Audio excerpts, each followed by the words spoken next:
Газовому транспорту «Валроса» быть. Компания внедряет программу переоборудования транспорта на экологически чистое топливо. Параллельно с этим компания закупает и новые образцы техники с газовыми установками. Несколько таких машин уже доставили в автобазу Мирнинского ГОКа. Все подробности у Романа Муконина.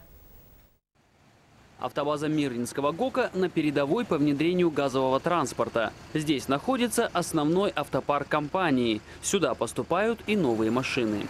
Как, например, эти автобусы с установками на экологичном топливе. Их доставили из Кургана. В багажном отсеке по 5 баллонов на 180 литров каждый. Страха особого никакого никто не испытывает по эксплуатации данного вида транспорта. Дело, конечно, новое, но, тем не менее, водители все опытные, квалифицированные. Обучение проходит, переподготовка на газобаллонное оборудование. Уже три группы у нас отучилось. Порядка еще по нашей автоколонии. Человек 60 еще останется, и все будут люди переобученные. Поставки новых машин с газовыми установками идут постоянно. Не забывают в автобазе и про действующий транспорт.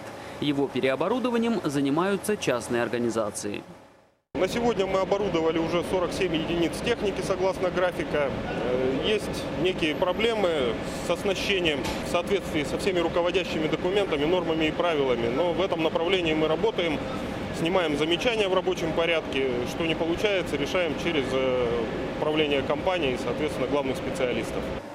Выгода от перехода на газ ожидается существенная, ведь газовое топливо втрое дешевле дизельного, а расходуют автомобиль их одинаково.